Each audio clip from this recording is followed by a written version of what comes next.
Hello, Sapna. Hi, Alia. I'm so excited to have you. You're our first guest for the Global Conscious Parenting Summit. Can you please just share with us where you're located? Yeah, first of all, thank you so much for having me and being a part of this global summit. I'm so excited, and I live here in Dallas, Texas, in the U.S. And I've been part of this conscious parenting for a long time now. Yeah, I'm so happy to have you. I just want to share with the people how many different people we have from around the world. Yes, you're actually combining conscious parenting, Mhm. NLP, psychology, and mindfulness. Correct? Correct. Yeah. Yes, that's Yeah. correct. Yeah. So I know you're a coach, you're a speaker, and you're an author of Yelling to Zoning. And I love this title. So can you please share a little bit of what is the most important thing for you about conscious parenting?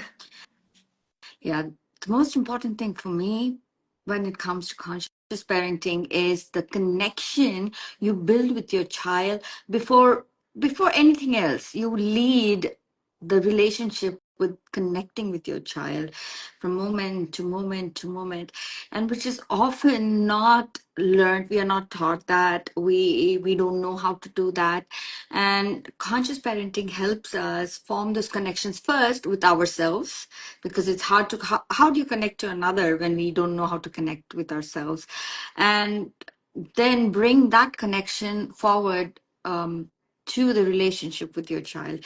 And conscious parenting helps me with that, and NLP helps me with the language patterns, the words that we use. It gives me a way to speak in a so that it's received in a certain way, right? We can say things like, for example, I can say, don't jump on the bed, don't jump on the bed. The brain does not understand the word don't, and you see children Mhm. keep jumping. But if I shift and reframe that to, can you be careful, can you sit down quietly, or can you play with this toy, I'm guiding the brain to what it needs to do versus what I don't want them to do. You see the shift, a small shift like this helps me uh, talk in a way that is picked up in a better format by the child. Absolutely. I want to ask you because you shared also connecting to ourselves, and I know you have for sure your strategies how to connect. Can you share? I want to be practical even today Mhm. for our guests. So can you share with me what is a daily practice, one or two that you do every day that it helps you to be more connected to yourself? For me, hands down, it's meditation, and pausing is a big one, big one. It trains me for my whole day. So when I wake up in the morning, the first thing I do is sit with myself, meditate for an hour, tap into my own anxieties, whatever is coming for me at the moment, and then I bring that practice to my everyday moments, everyday things that happen in life. It's just like going to work out. You go work out in the gym, and you pick Mhm. certain weights. So on your daily basis, you're able to lift heavier weights, right? Versus somebody who never works out, it's going to be harder to lift heavy weights. It's the same thing. So you practice in your mat so you can bring that into your Mhm. everyday life.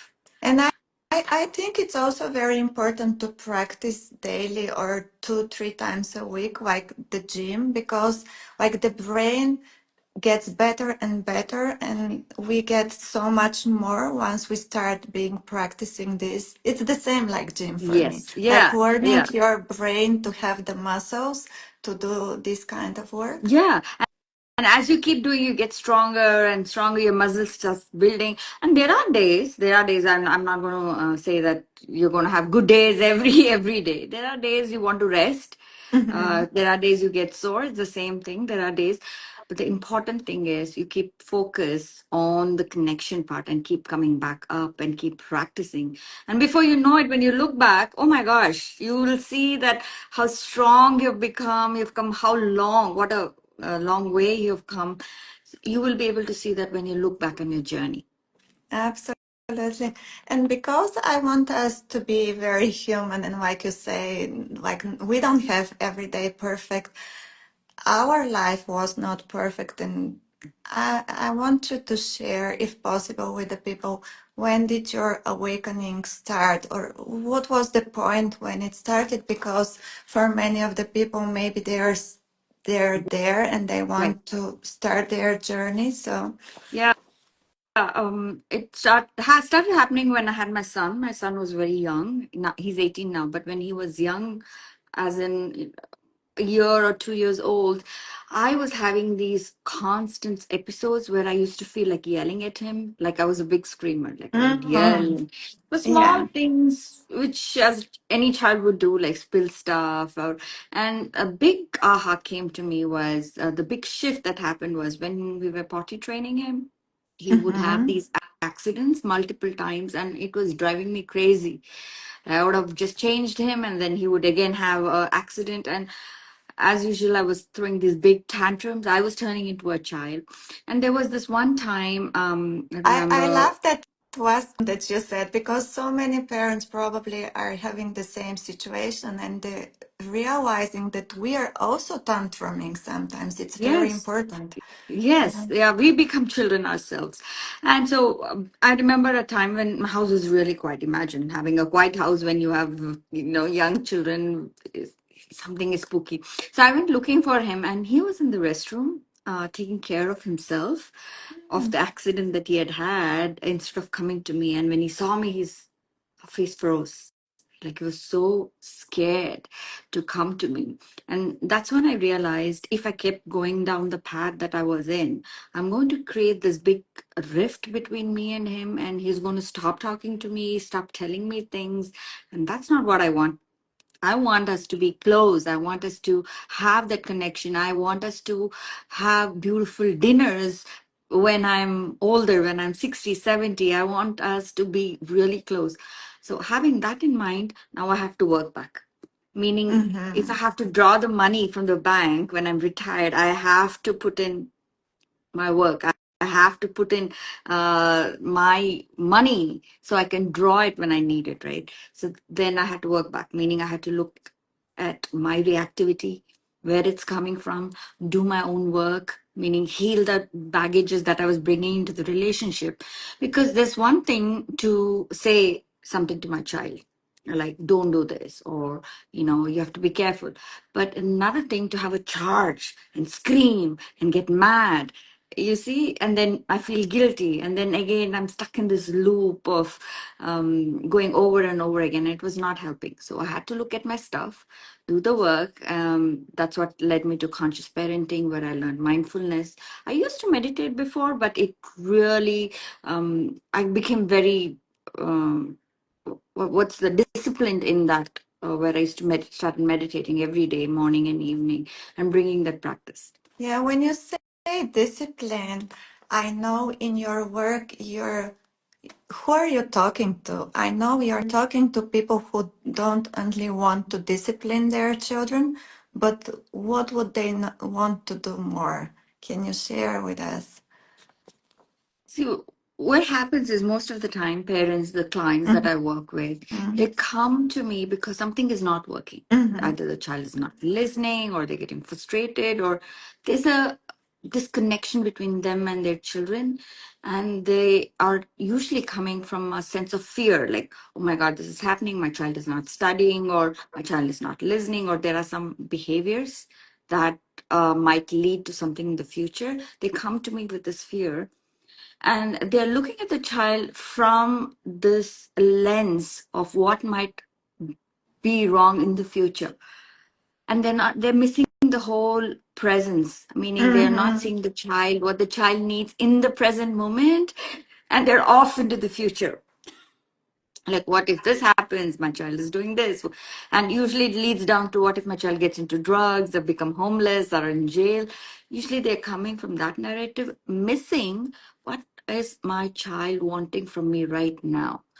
And when they make that shift, when Mhm. they see that, oh, my child does not feel heard, my child does not feel valued at this moment, and they make the shift and fill that need, and then they make that connection, then everything Mhm. else is easier. I mean, it doesn't happen in one day, but as they keep coming back to that connection over and over and over again, they are able to build this bond. But the important thing is they have to zone in on what's not working. Why is this not working? And get help. Mhm. Yeah, That's to the see, important part. I think it's very important for parents also to see it from a little bit of different angle, from a different perspective. And one more other thing is they are not present, but by being not present, we are also not able to see our child for who they are. Mhm. And I think this is also part of your wisdom and your views. The conscious parenting views Mhm. as well. It's a collective consciousness. That's what we need. But often we get stuck in the patterns of yelling and disciplining and controlling, and we think it's normal. You're Mhm. supposed to listen to me. I'm the parent. I gave birth to you. We drink this Kool-Aid, and we think it's normal. It's supposed to be this way. And anything out of that, we're so scared to go. We're scared to try something new. In fact, we don't even know there's something new. We don't even know we have a choice. That's where we go wrong.